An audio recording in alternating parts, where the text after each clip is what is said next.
Hello, I'm Chris Perry and I teach history. And today I would like to talk about Flag Day. So before I get started, I should probably take the old hat off, right? So, Flag Day. What's the point? When did it start? And why do we celebrate it today? Well, it started during the Revolutionary War, as normally these things do, right? You have a lot of things like also the birthday of the U.S. Armed Forces, which is also today. That also happened during the Revolutionary War. Did you know that? Well, now the flag looked a lot different then, as did the armed forces, but in the Second Continental Congress, the congressmen got together and they said, we should have a proclamation for the flag. This is important, it's a symbol, we should do that, and this is where Flag Day starts. On this day, in 1777, this was issued and passed, and there you go, Flag Day. Now, in 1775, you celebrate the birthday of the U.S. Armed Forces, which was led, of course, by George Washington. George Washington, pretty important to us these days, right? Or any day. The father of our country and all that good stuff. Now, Washington, interestingly enough, it was an interesting story how he gets the job. John Adams recommended him for the job. He said Washington was a natural-born leader. And, of course, Benjamin Franklin, he said in response, one of the most Franklin things he could possibly say, he said, well, he's always the tallest man in the room. He's bound to end up leading something. So he did. But Flag Day, back to that. To talk about the flag, I thought that I would mention one of the things that I like to remember about the flag, and one of the stories I like to tell in class. Now, this happens to deal with a war that we tend to forget, the War of 1812. Most times people don't have any idea what this is even about, right? The War of 1812, we're fighting the British again? Are we sure? Are we fighting someone else? Are Native Americans involved? You know, people tend to get really confused about the War of 1812, and rightly so. It's called the War of 1812, but it ends in 1814. Go figure. Anyway, here's the thing. It's very interesting because this is likely, if you look at it in a certain way by definition, it is the first civil war of the United States. Not that you need a civil war, because the second Civil War wasn't exactly good. I mean, these things are, what's civil about war anyway? Quoting Axl Rose. Anyway, so the Civil War of 1812. This is a great book. It's by a guy named Alan Taylor. I would recommend this if you're interested. But here's the thing, and the interesting idea. Because you have a lot of people, right, that don't really have a loyalty yet. They don't really understand what it is to be American. It doesn't really compute yet. There's not like this national idea of citizenship, loyalty, things like that. So they still have this, idea of maybe the British maybe has a bigger, better deal. And you have a lot of people in Canada, right? A lot of people in Canada who would say, which is for the most part run by the British, they would say, hey, come on up here, guys. We'll give you land. You can be a British citizen again, right? Come on up. We're going to do real good up here. And if you were back home and you're like, hey, here's a chance to get maybe ahead in the world, why not? So really what you end up having in 1812 is a war with the United States against, obviously, Britain, but also Canada to a really large extent, because that's where a lot of the British people are, right? And you have some other things going on there with the Irish. The Irish are coming in and they're fighting, and it's in this book, if you're interested. It's a really great story. But it turns out to be really, in a lot of ways, brother versus brother, like the Civil War. So this is 1812. Now, why do I mention 1812 talking about Flag Day? Well, there's a really good reason why. Because one of the most important flags, I guess you could say, in U.S. history was flying over Fort McHenry back in the War of 1812, right? And if you've heard of this guy named Francis Scott Key, right? He sees this flag This fort is being bombarded by the British Navy, but they don't give up. They keep going. This flag is tattered and it's, falling apart. And Francis Scott Key is so moved by this moment that he writes a poem entitled Defense of Fort McHenry. Now, as it turns out, eventually this thing is put to music and becomes the Star-Spangled Banner. So that tattered flag that he writes about is what, when you hear the Star-Spangled Banner, that's where it comes from, right? Fort McHenry, Francis Scott Key, in this moment during the War of 1812, right? Well, that's pretty cool. All right.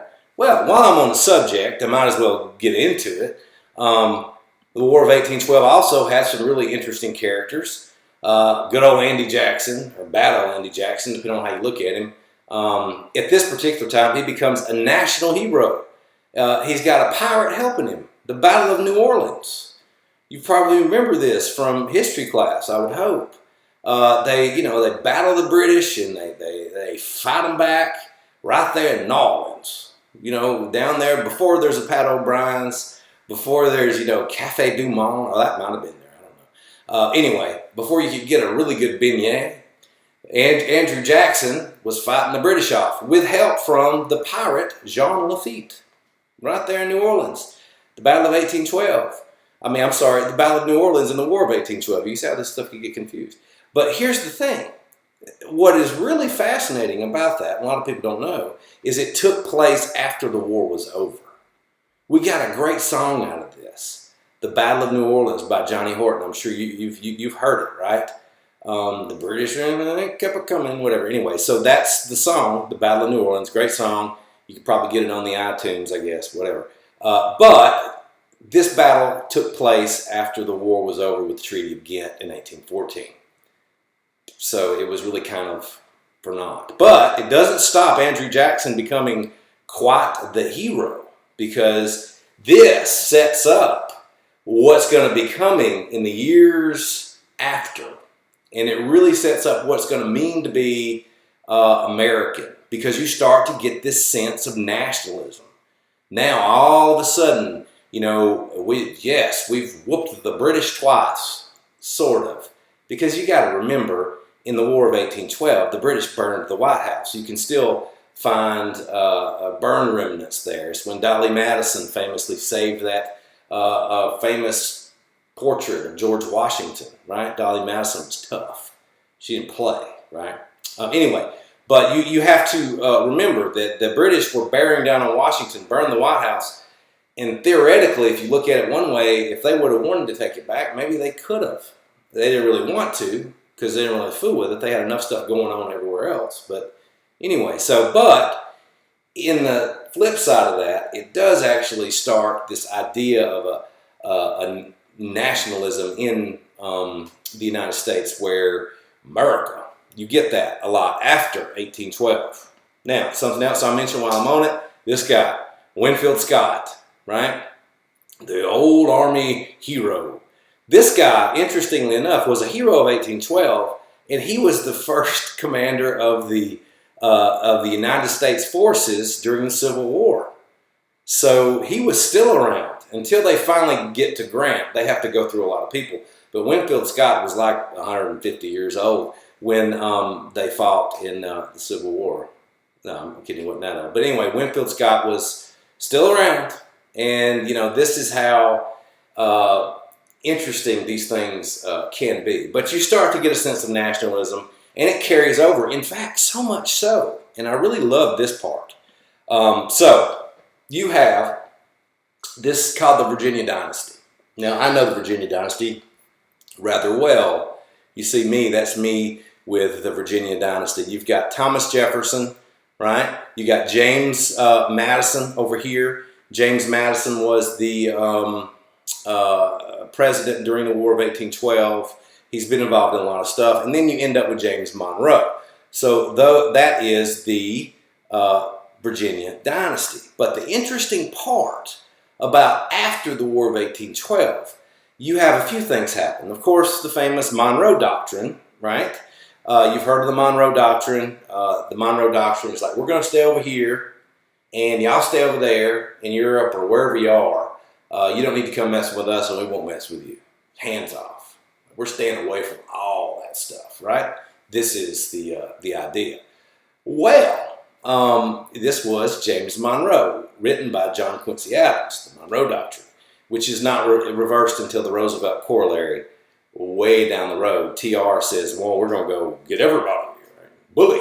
Anyway, so James Monroe, interestingly enough, in 1820, it's the last time this has happened, ran unopposed. The 1820 election, can you imagine this now? I mean, James Monroe, people were feeling so good in the era of good feelings that he literally ran unopposed. Didn't have any real challenger in 1820, and you got James Monroe. He was the last leg of the Virginia dynasty too, which are close to my heart because I study them a lot. But that's sort of how that goes. So that's the legacy of 1812. And also, my favorite flag story took place in 1812. There's a lot of the War of 1812, I should say. But there's a lot of great flag stories, and that's just mine. So I hope you have some, and I hope you have a great Flag Day and Armed Forces Birthday. So enjoy this great summer day, and I hope everyone stays safe and healthy and all that good stuff. So I will put my hat back on, and I will abide.